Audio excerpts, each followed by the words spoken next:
And our fifth main topic today gets submitted to us by Joey McKay, who writes, The Hollywood Reporter announced Friday that Hayden Christiansen will once again, good Canadian kid, by the way, will once again be reprising his role as Anakin Skywalker in the upcoming live-action Ahsoka series.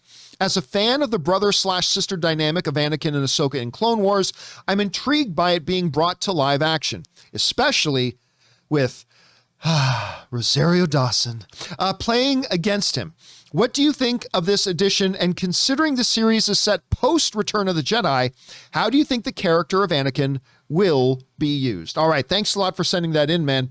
And yes, I know a lot of people, when they announced that they were going to be doing an Ahsoka series, a lot of people started speculating whether or not we could see Hayden Christensen back in some way, shape, or form. Now, when people were asking me that early, once they announced the show, I said, I don't think he will. I don't think he will. However, once they announced that Hayden Christensen, a good Canadian kid, that Hayden Christensen was going to be in the Obi-Wan series, because don't forget, he's also going to be in the Obi-Wan series. And we're going to see that first, right? Once they announced that he was going to be in that, then all of a sudden when people were writing and saying, well, now do you think he'll be in Ahsoka? I'm like, I mean, in the time frame of Obi-Wan, Vader is still alive. In the time frame of Obi-Wan, like when the Obi-Wan series takes place, Darth Vader is still alive in that universe. In Ahsoka, he won't be, but now that he's coming back, now that Hayden's coming back to be an Obi-Wan, there's really nothing stopping them from them also putting him in to the Ahsoka series. Now, anyway, this comes to us from the folks over at Deadline who write the following. Hayden Christensen is set to reprise his role as Anakin Skywalker / Darth Vader in Disney Plus's latest Star Wars spinoff. He will feature in Ahsoka, which is set to start production sometime in 2022, alongside Rosario Dawson, who plays the character, the Jedi Padawan of Anakin Skywalker, who appeared in The Mandalorian. Christensen will likely feature in flashbacks or as a Jedi presence, as tends to be the case in this universe, as the series is set 5 years after Return of the Jedi. And again, that comes to us from the folks over at Deadline. All right, so here's the question then. What kind of role will he play? We already mentioned this, but it bears repeating. The significant difference between Hayden Christensen, good Canadian kid, appearing in Obi-Wan as opposed to Ahsoka is that in Obi-Wan, again, the character of Vader is still alive. There's some significant stuff there that you can do with him in that series.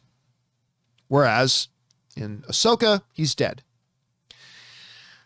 I'm going to guess this, and it's just a guess. I have no insider information on this. This is me as a fan pulling this out of my ass just like everybody else is, okay? My guess right now is that it will be one cameo appearance, either as a flashback or as a Force ghost, perhaps.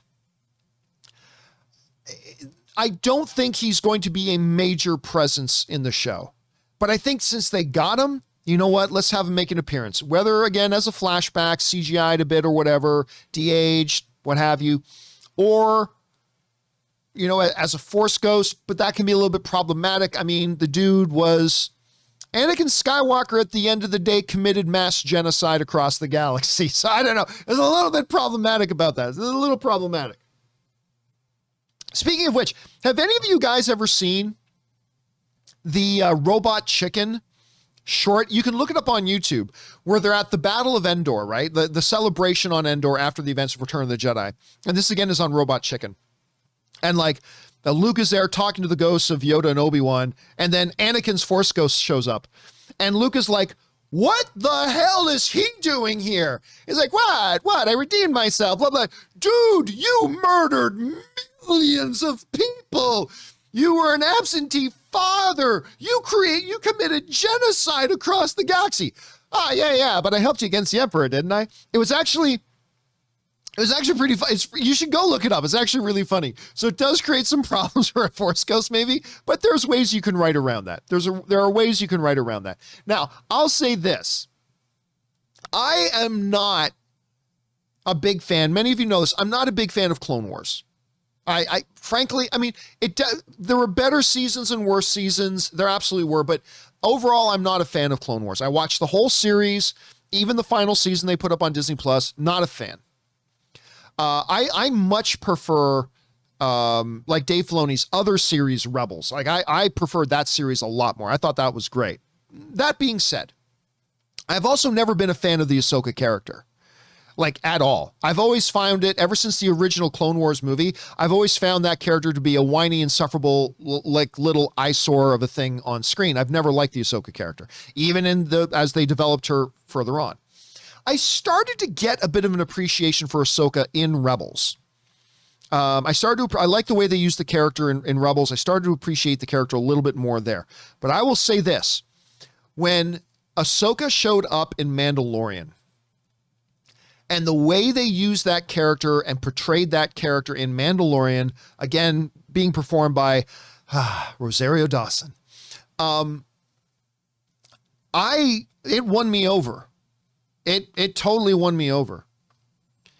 It was like, okay, this iteration of this character, the way they're portraying her, the way Dawson is acting in the role, the kind of setup they're given to her right now, especially when you watch the end of Rebels and you understand the mission that her and someone else were going on this mission. I don't want to ruin it. Well, look, they had to go on a search for Ezra, okay? They had to go find Grand Admiral Thrawn and Ezra, okay? But anyway, I felt it, man. It worked for me. Like, I, who traditionally did not like the character, suddenly now I was on board. And so I like the idea of this show. And when you do understand the connection between Anakin and Ahsoka, if you've got Hayden Christiansen back, I believe it is more than appropriate to have at least even a cameo appearance, whether it's a flashback or a Force Ghost situation, whatever. So I think this is a good move. I do. And more importantly, it's a good marketing move. It's a good marketing move because while I may not have been a big fan of Clone Wars, there are a lot of fans of Clone Wars. And those fans of Clone Wars are going to lose their shit with the idea that in a live action scenario, they're going to get to see Anakin and Ahsoka on screen in a live action environment together. Even if it's a flashback, even if it's as a Force Ghost thing, whatever, I think there are going to be a lot of Clone Wars fans that get very excited about this.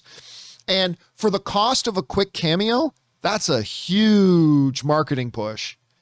And who knows, maybe it'll be more than just one quick cameo. Maybe it'll be in 3 episodes. I mean, I don't know. I have no idea at this point, but I think it's a pretty good move, to be honest with you. I think it's a pretty good move. Anyway, the question is for you guys. What do you think about this move to have Hayden Christensen, who's going to be in Obi-Wan, also appear in Ahsoka? I think it's a really smart move. How do you guys feel about it? Jump down into the comment section below and let us know your thoughts.